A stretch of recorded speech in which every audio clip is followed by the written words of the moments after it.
So I thought of a silly little question. If given the equation p times I times e is equal to pi times e, then what is p? Well, let's find out. So we have our equation and the value of p here. I'm going to replace the question mark with delta. Delta will represent the unfinished part of the equation. So if you see delta, that's why. So we have this constant I here. What is that?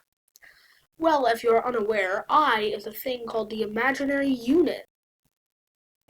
What is this imaginary unit? Well, the imaginary unit is most commonly defined as I equals square root of -1. There's a lot of cool history behind the imaginary unit that I unfortunately do not have time to go over. However, there is still one more constant, E, or Euler's number. It is completely useless to this equation. We can now start solving this equation. So first off, let's redefine the imaginary unit in a way that will help us. Another very common way to define the imaginary unit is as I squared equals -1. So using this, we can determine that negative I squared is equal to 1. This is helpful because we can just insert this negative I squared into our equation. This is very helpful because we can just insert this negative I squared into our equation and completely remove complex numbers. How can we insert this negative I squared? Well, we have the imaginary unit right here. So we simply add negative I onto the value of p, and we get p equals negative I delta. Now we should probably find the last symbol in this value, the one we will replace delta with. Well, using some basic algebra, we can find the value of delta. So here's our equation, p times I times e is equal to pi times e.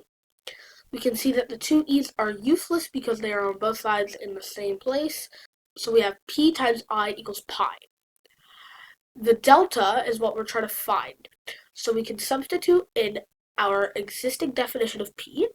So we get negative I squared delta equals pi. And we know that negative I squared is 1. So we can find that delta is equal to pi. And with that, wait, I think I'm forgetting something.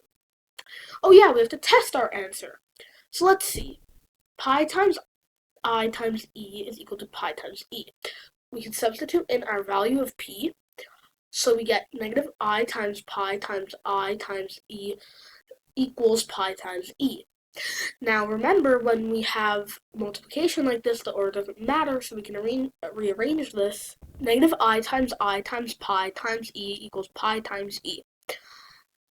And when we have x times x, it's the same as x squared. So we can get negative I squared times pi times e equals pi times e. And we know negative I squared is 1.